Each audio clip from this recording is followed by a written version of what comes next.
Hail, hail, the Celts are here, and what the hell do we care anyway, guys? Just as soon as you've forgotten what a swift kick in the balls feels like in the Champions League, there's one round the corner waiting for you. Celtic, sadly, with a draw in the Allianz Arena against all odds against Bayern Munich, didn't quite come out on top to get ourselves into extra time and maybe even go on to provide a real miracle in the tie and actually qualify for the round of 16. And this was a game that I think every Celtic fan poured so much into. For the fans that were at the stadium, by the way, for anyone that was there, I could hear these were coming through the telly loud and clear, and it was obvious to see that we added something into the atmosphere, into the stadium, and it really did make a big difference on the pitch. And really from the first whistle, it did have the makings, it did have the feelings of being a different night, of being a night where we could have actually realised the dreams, realised the potential of the squad, fulfilled the battle plan from the manager, and gone on to do the unthinkable. Sadly, it was a night again of the smallest margins, deja vu to the first leg where, you know, some sliding doors moments, there could have been more goals in the game, we could have had a better control of the situation. Sadly, it wasn't to be. In the video today, we're going to break down as much of the match as is kind of relevant to this point. I think all of these will be well across all the pantheon of Celtic fan media and mainstream media covering the aftermath of the game. And here on the channel, we like to give our own POV on the tactical layout, how the match actually unfolded, the differences, the impact that the manager has made on the match, as well as the main takeaways, thoughts, feelings, and everything else in between, as well as match ratings. But for this video, as well as we finish off towards the end of it, we'll probably kind of summarise a little bit of the Champions League campaign, the real pros and cons that we've seen consistently throughout the campaign, as well as, you know, what do we really take in from this campaign into the rest of this season, never mind into the summer and into next season as well. I did tweet out in the aftermath of the game, and by the way, it has been a really emotional aftermath of the game and a few different points. I want to give a big shout out first of all to Tino and Asim from the Celtic Exchange. Asim's kind of everywhere, he's on a bunch of channels, but they were on the Prime Video, like the special coverage that they had of the game, and you know, it was great to see them on the TV doing their thing as well. And also to Paul John Dykes and the Axom crew, we had another kind of fan zone event at the Barra's Art and Design, or BAD, whatever we're calling it, and you know, like I've not hugged strangers like that in a long time. It was a real special moment in Europe when we got that goal, when we were putting both hands on the driver's wheel, and we might have gone on to do something amazing. And seriously, genuinely, if there's ever any of those events on and you can't make it to the game, or even for the away matches that I've managed to go to at Barra's Art and Design with the Axom lads, it's the closest thing to having a little piece of the stadium, you know. So if there is an away game you can't make it to, or any of these events are on again for finals or whatever like that, I highly recommend you get down there and get involved, because as I say, if you can't get to the game, it's certainly the next best thing, and it's been a very emotional, you know, half a day or so. So at any point in the video today, if you do laugh, you learn, you like something, maybe you cry a little bit, I don't know, whatever, please do like and subscribe to the channel for more content like this. Get into the comment section, guys, on this one. And sure, heroes, winners and losers, big takeaways from the match last night is always on fire in the comment section. But like I mentioned at the end of the video, we'll kind of summarise the European campaign as a whole, and you know, that's the sort of thoughts and feelings I'm looking forward to catching from you guys in the comment section. And if you do hit the subscribe button, you'll be helping us on our journey to 18,888 subscribers, which is our next goal here on the channel, having recently smashed through 11,000 subscribers. But yeah, anyway, I'm kind of losing myself. Let's just get stuck straight into it, because the night started off in the best way possible. Brendan Rodgers started essentially the starting 11 that I think every ambitious Celtic fan really wanted to see us run out in this game. I personally didn't imagine Schlupp was going to start this one. I thought he might have went with Taylor, although Schlupp, as we've seen in this game, was a very logical choice on a number of different reasons. The main question mark for me, being an outsider, not being at training and all the rest of it, was just, you know, how fit would he be, how many minutes could we get out of him, and you know, really what position would he end up playing, because of his versatility. I didn't want to rule out that he might have been used somewhere else later in the match, potentially from the bench, but it was all about the front three. As soon as we seen the team sheet coming out, and it was Maeda in the arrowhead forward position, supported by Kuhn and Jota on the wings, we were all just like, yes, Brendan, you're doing it, we're going for it, we're not trying to be conservative and play safe and take the first half out of the equation, and then we'll go up the gears and go after it. We showed up to go after them from the first minute with this front three, and I think it really gave every Celtic fan I was in contact with huge belief and a lot of hope that, you know, wow, we're going for it. We're really not here to just take part. We're not here just to not get battered. We're here to actually try and win the match. And for Bayern, it was the same team that played last week, with Stanisic coming in for Leimer and Kim coming in for Eric Dyer. And this match it basically did just feel like pick up where we left off in terms of the front three, the tempo, the style of play and everything else. But this was a lot different to, maybe it's a bit closer to the Atalanta game in a lot of ways, but this was a bit of a different shape, a bit of a different style of approach to what we normally see.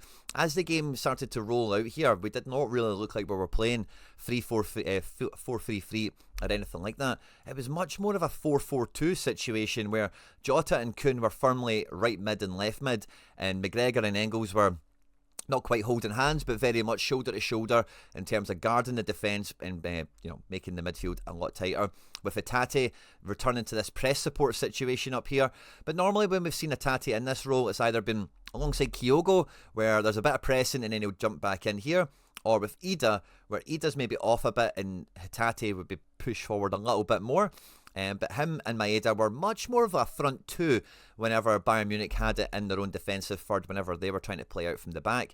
But Reo Hatate, he was here, he was there, he was everywhere. He's the best you've ever seen. He's not quite Jackie McNamara in the hoops of white and green, but he wasn't too far off it. And I think between Hatate and Daizen, you could tell how many matches they've played. Their legs looked super heavy. We said this on our last breakdown analysis of Hatate, where it looked like he had some sandbags strapped to his leg, and there was great energy and great kind of vigour from all the players, don't get me wrong, but you did feel in that press situation that they weren't quite at full pace. They weren't quite at their best self, because I think we've played over 40 matches so far this season. This was our 10th Champions League game.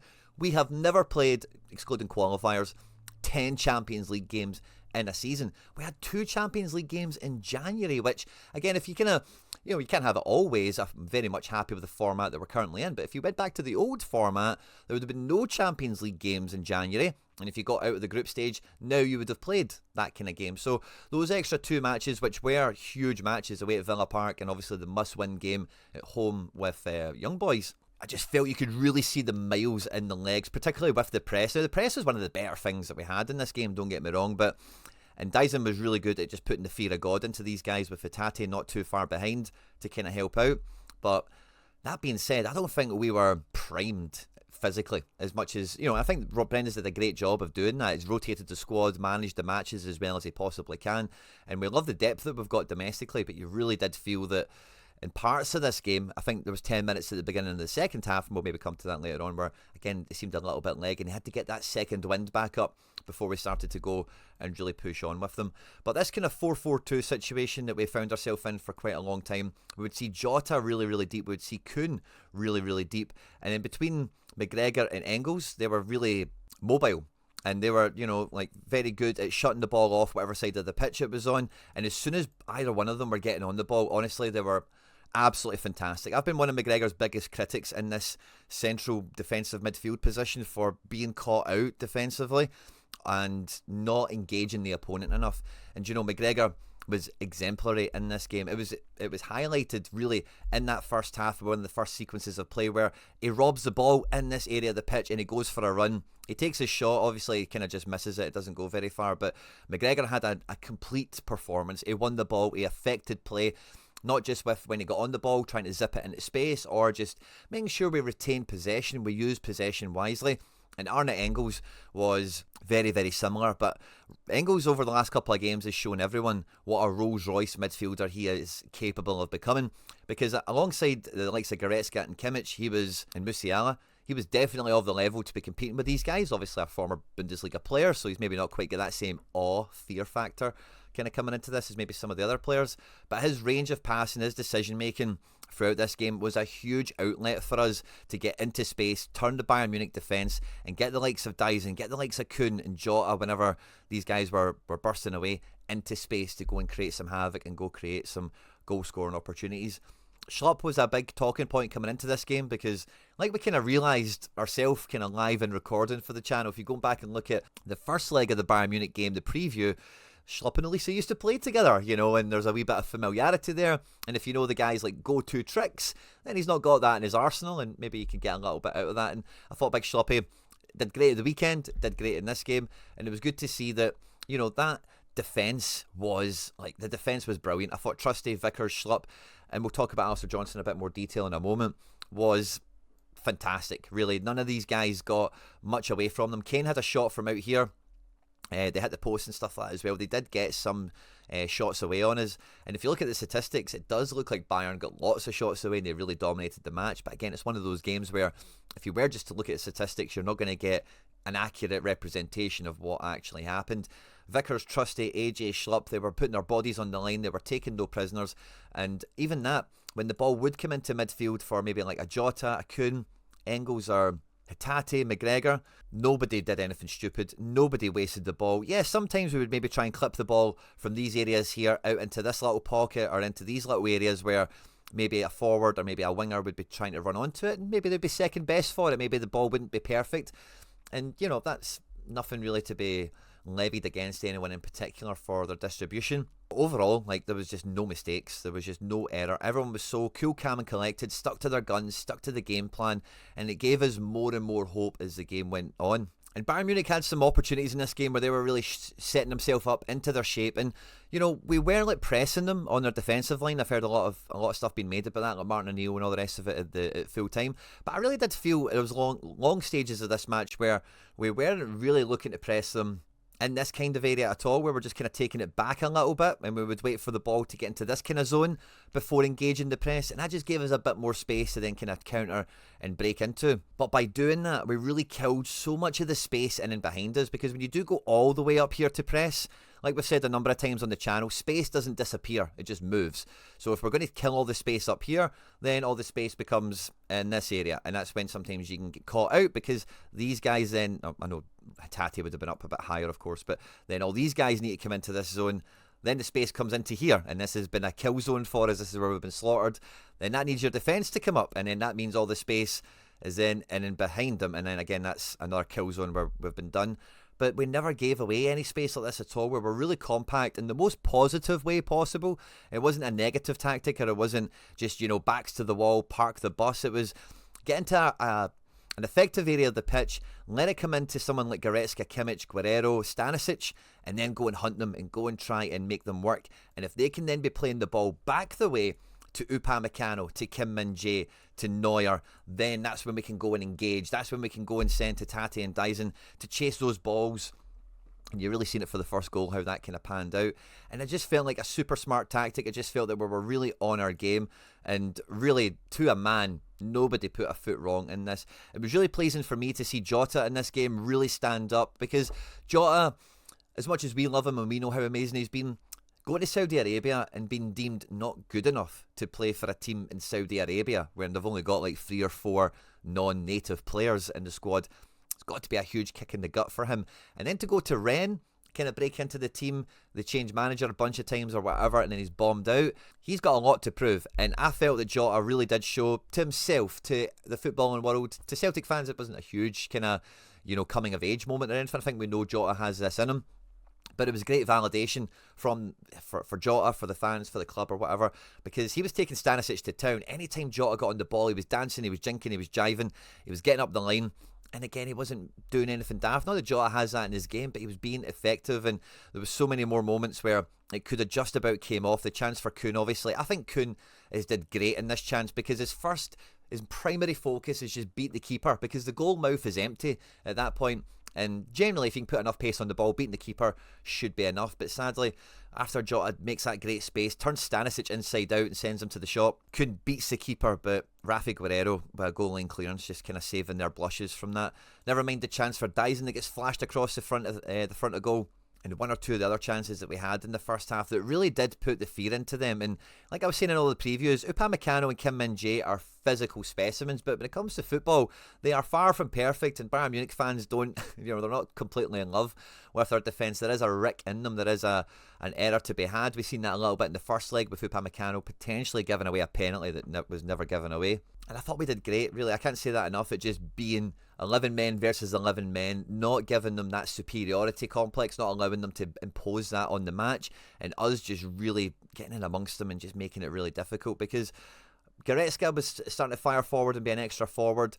Kimmich didn't really have much influence on the game, and Musiala Again, I'm a big fan of this guy, but I just never really thought he got going. Everything they were trying to do really came through Sané and Olise for the most part. And because Olise wasn't really getting much love off a schlop here, he wasn't really getting the better of him, they fired so much down the right-hand side. And I said it in the first leg, I've said it quite consistently on this channel, but Alistair Johnston is physically, mentality, technically wise, like he is one of the best players at the squad, head and shoulders. And for me, he was probably the best player on the pitch in terms of a complete 360 performance here, doing absolutely everything. Nobody got the better of him. If any balls did come into these areas here, he made a last man tackle right to the very beginning of the game as well to stop them going 1-up very early. And he had a bunch of, he could have an amazing highlight reel just from this match himself. Kane, Sané, Goretzka, Olise, Musiala, it didn't matter who it was. AJ was winning the ball. It wasn't even hacking people or anything like that. Just it was being tough, obviously, but it was winning the ball. It was knocking it out for throw-ins and that sort of thing when required. But if there was time and space to get on the ball, he was finding Engels, he was finding McGregor. Could he maybe slice the ball into the channel for Kuhn? And Alistair Johnston was put under so much pressure by Bayern Munich in the first half. Everything they did came down this side of the pitch. I don't know why they thought that was going to be the best way for them to go. Maybe it was because of Schlupp, like I just mentioned. But Alistair Johnston took all of that on, and he was like, bring it, Bayern, bring it, and I will deal with it, no problem at all. He was personally just my favourite player on the day. Kasper Schmeichel, huge performance from him as well. And I said coming into this tie, could we get one clean sheet over the two games? If we could get one clean sheet over the two games, then, I fancied us to have a nice shot of actually progressing out of this. And over both legs, Kasper Schmeichel has earned a clean sheet over one of those matches. In this game, the saves he made, or even across the tie, if Schmeichel, his contribution was to be quantified in goals, he's probably scored about 4 goals for us in this one, because some of the chances, some of the shots that they were making, they beat so many keepers in European and world football. But Big Kasper was a match for absolutely everything. And again, like, he was a difference maker. And being a Celtic fan, like Arthur Boric, Fraser Foster, beyond that, Kasper Schmeichel is like the only goalkeeper I think of is like, yeah, those guys were guys that elevated the defence. They made us better.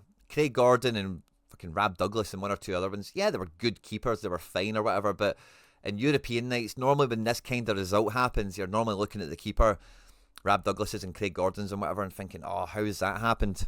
The keeper should be better there or whatever. But Big Schmeichel was exactly what you need at this level. Cool, calm, experienced and leader. Really marshalled the defence really well. And then ultimately, when the shots are coming, he can make those saves. He can catch some of the catches he made. I might have wanted to catch one or two more of them. I get that. But honestly, absolutely hero performance from Big Kasper in this one. And the last thing I'll say on the kind of starting 11, I've kind of run a little bit on this one, I'm sorry. But Kuhn has had this kind of, like, he's been in matches and then kind of faded out and all the rest of it. And when he got his goal, I thought, fantastic. That was just desserts for him, because he did have moments in really across the whole season where he comes alive and he can really make something happen out of nothing.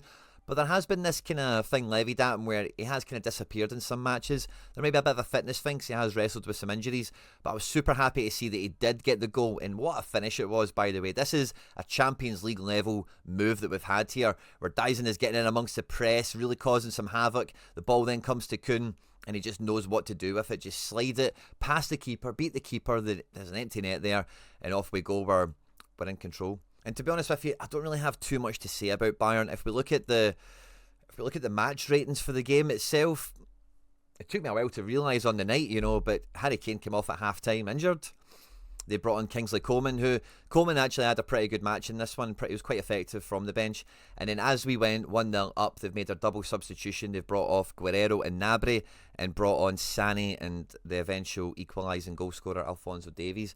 But looking at the match ratings here, it's a very even match where not one side is dominated over the other.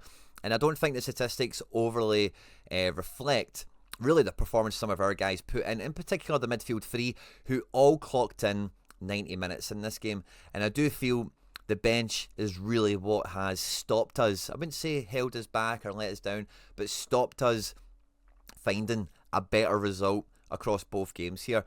Even Bernardo being fit, I thought would have made a big difference in one of these ties, because the midfield were just ran ragged. They really emptied everything out there. I felt Ida coming on. I thought, we said it in the preview, Ida for the last 30 against Upamecano and Kim Min-jae would have been a better bet than starting him against those guys. I think we wanted to start with that high tempo front three and then bring Ida into the game later. Kuhn comes off injured, of course, and Yang comes on. But the bench wasn't really able to help us. And when you look at the quality that they're bringing off the bench, when you zoom out in the cold light of day, it's not a huge surprise that they were able to breach, the defence eventually, I suppose. But statistically, like I mentioned, I don't think it paints a great picture of how amazing the performances was. Alistair Johnston comes out with this rated 75.9 out of 100 with his clearance off the line. He's also made 3 tackles, 7 effective clearances, 2 blocks. The duels won and lost aren't great in his favour, but I think if you watch the match, you'll see that nobody really got the better of him. 2 interceptions, passing stats are all A-OK as well, maybe not too much in the final third. Nicolas Kuhn just behind him on a 72.9 rating out of 100. 2 shots on target. He does have that big chance missed, of course. Duels 1, interceptions 2. Good to see that defensive contribution from him, as well as a tackle 1 and 3 effective clearances. And I bet if we look at Jota, we'll see something quite similar, because it was a great defensive performance from the wingers, as well as any attack play that they did get. Big chances created, attempted assists, that sort of thing. Really, everyone was so complete. There's not really much to be held against the players here. Jeffrey Schlupp on a 66 rating out of 100 is incredible at left back for him. 8 duels won, only 2 lost is incredible. 5 interceptions, I can't believe my eyes here. 1 tackle, 9 effective clearances. He's got a block cross and a block. Big Schlupp was an asset to this team, no two ways about it. Stayed cool, calm and collected, wasn't worried about his opponent, and gave absolutely everything to the cause. And like I say, ratings wise, there's not too much more to go over here. But if we scroll down and we have a look at the bench, it really does paint its own story. Scales, McKeown, Murray, Naroki, Ralston, Bain, Sinisalo, two keepers on the bench, Taylor, Kenny, Bonner. We just didn't have that underbelly. We just didn't have that second string of Bernardo.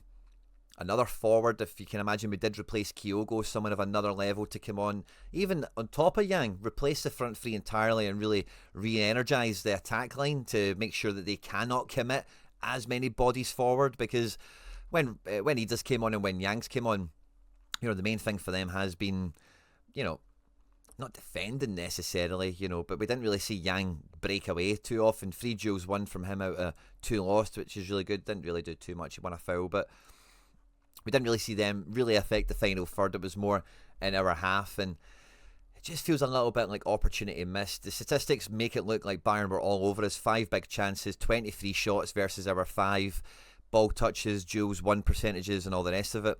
All heavily favours Bayern, but really watching the match, we were the team that could have scored the more goals. I don't think Bayern, and like I say, Kasper did make some amazing saves, particularly from Goretzka, by the way. It'll be interesting to see 3 big chances missed from him. He probably should have had a goal in this game, from big chances missed. 3 of them, you would expect him to score 1, but Schmeichel was pretty good to it. But outside of Goretzka's chances, I don't think there was any chance or any real opportunities where they really cut us open and really went after it. And across both of these ties, I just leave them feeling so much like best 11, starting 11, however you want to think of it, that played Bayern Munich on both games. We were on the same level. There's not much difference between us. Physicality, technique, quality. There is a bit of a difference in the final third. You've seen that with Kane, Olise, maybe a bit of Sané and Musiala in some moments. But overall, defensively, style of play, game plan, execution, if you've watched both of these games, you know how fine the margins have been between both of the sides. And I don't know if I mentioned it in the intro, but I certainly tweeted it out after the game that I don't see us losing another game for the rest of the season. I think the boys are going to come out of this super confident, super defiant to let's make sure we qualify again for the Champions League next season, and let's make sure that we do it in style, and let's try and really kick on from here so that this time next year, it's quite clear to see the team has developed and learned from the previous mistakes of Dortmund and maybe 1 or 2 of the other matches, because this performance was complete. It was the best performance I've seen from Celtic away from home in Europe since maybe the Seville run. And I don't know if, it's maybe a wee bit of nostalgia, member berries, it paints it a bit different, but I remember being really happy, Celta Vigo and Stuttgart away and getting some goals and some favourable kind of, results ultimately, because we got to the final, we got past those opponents. But this was not a defensive, let's just hang in there and nick a goal. This was going toe-to-toe, and not necessarily punch for punch, where it was all-out attack versus all-out attack, but we're going to go toe-to-toe with Bayern, and it's like, let's see what you've got, and this is what we've got. We've not had a performance like that. We've not had a squad capable of that for so long, and this, it feels like a victory in some ways in terms of the actual output that the team has put here. And like I said already, it's just been the smallest of margins. We can talk about the referee and the Daizen Maeda head knock and the potential, penalty shout, the offside goal in the first game. There is still a little bit of that. We've been screwed over again, Juventus away style, like Martin Neal was mentioning in the Amazon Prime coverage of it. But really, I don't want to think about that. I really am trying my best. I don't concern myself with that stuff as much as possible, because in football, for me personally, I'm always just more concerned with what you could actually control, or what decisions you actually made, or what things, are actually within your gift to control and to influence in the match. And the referee, like the first free kick of this game didn't come until the 40th minute.